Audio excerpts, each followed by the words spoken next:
بسم الله الرحمن الرحيم. أهلا بكم في قناتكم سبارت زيزو. أهلا بكم في لايف جديد. هنتكلم النهاردة على السوبر المصري. مبروك للنادي الأهلي فوزه بالسوبر المصري رقم 13.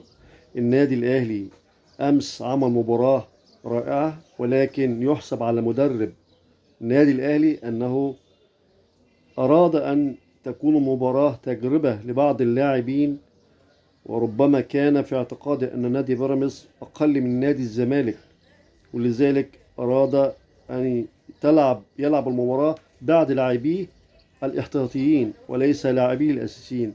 ما لعبش بالأساسيين امبارح أبدا، بل لعب بالاحتياطيين وغير الأساسيين. هل هو كان عايز يريح اللاعيبة دي الأساسيين عشان ماتش الترجي، أو كان في دماغه ان نادي بيراميدز جاي من افريقيا مهلك ومش هيقدر يواصل المباراة اكتر من كده، وان النادي هيخلص المباراة سريعا؟ ده كان تصور بعض الناس في البداية ان المباراة سهلة بالنسبة للنادي الاهلي، وربما ده كان تصور النادي الاهلي. ولكن احنا كلنا عارفين ان نادي بيراميدز يتغلب من اي حد في العالم الا النادي الاهلي. نادي بيراميدز اصلا اتعمل في مصر نكاية في الاهلي، فيستحيل هيلعب قدام الاهلي بطاقة عادية، بل بيلعب بغل كروي. شيء معروف ان الاهلي البيراميدز بيلعب قدام الاهلي في اي بطولة إن كانت، حتى وان كان ملهاش لازمة، بغل كروي. واحنا عارفين ده، اضافة الى ان نادي بيراميدز بيضم بين صفوفه 14 لاعب بيلعبوا في 14 منتخب. يعني نادي بيراميدز لاعبيه جميعا بيلعبوا في منتخبات بلادهم، فكلهم على كفاءة عالية جدا. لاعيبة بيراميدز على كفاءة عالية جدا جدا. النادي الأهلي امبارح في البداية لعب ربع ساعة ولا أروع، وبعد كده انكمش ورجع للدفاع من نص ملعبه. ربما كان بيوفر عرض توفير المجهود على أساس إن بيراميدز هيخلص مجهوده سريعا، وده حدث فعلا في الشوط الثالث. ولكن النادي الأهلي تراجع بدون وجه حق، لأن البيراميدز ما هاجمش إلا بعد تراجع النادي الأهلي. النادي الأهلي لو كان لعب بالتشكيل الأساسي منذ البداية كان خلص المباراة من البداية في أول ربع ساعة 3-0 على الأقل، ولكن المدرب أراد إراحة بعض اللاعبين، وده حق. نروح للجانب الآخر، نشوف تصريح مدرب نادي بيراميدز. مدرب نادي بيراميدز زي كما تعلمون كان بيدرب في نادي الزمالك، وساب نادي الزمالك باتشيكو، ودلوقتي بيدرب بيراميدز. بيراميدز فشل في العبور في افريقيا، وخسر من فريق جنوب افريقيا اللي ترتيبه 13 في الدوري الجنوب افريقي. للاسف تعادل معاه في القاهرة وخسر منه في في جنوب أفريقيا.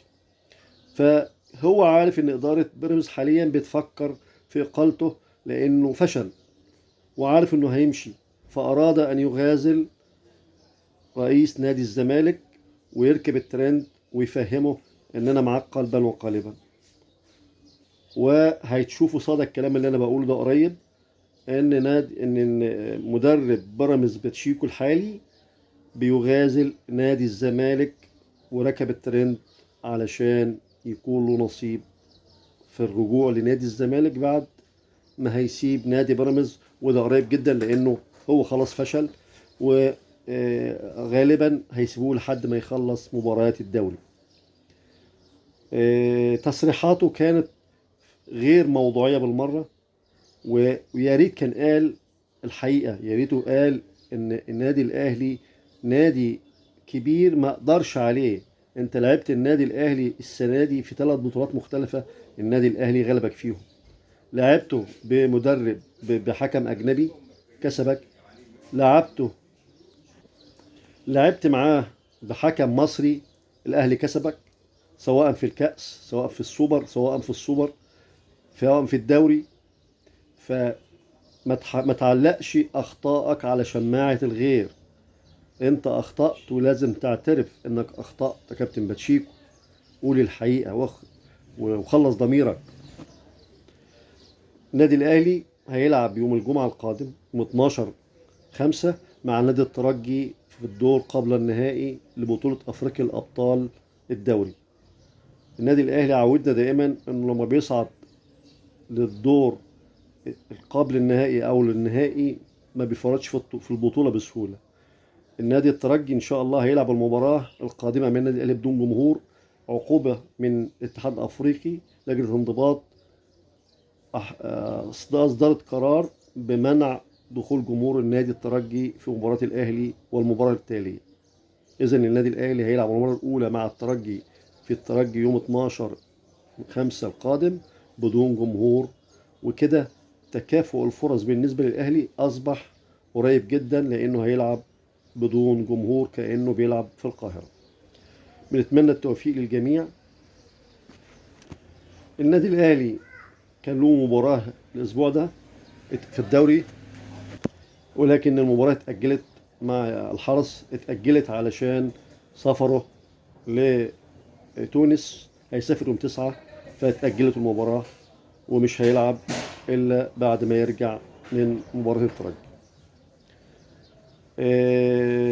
أمس كان في مباراة أخرى للنادي الأهلي في بطولة أفريقيا لكرة السلة. في بطولة لكرة السلة النادي الأهلي فاز في مباراتين في بداية البطولة. فاز في المباراة الأولى وهو المباراة الثانية، والمباراة الثالثة كانت مع بطل أنجولا. وبطل أنجولا ما أدراك ما بطل أنجولا. بطل أنجولا في اللعبة دي متقدم جدا جدا، وفاز في المباراتين الأولى والثانية. وأعتقد أن النهائي هيكون بين النادي الأهلي وبين هذا الفريق.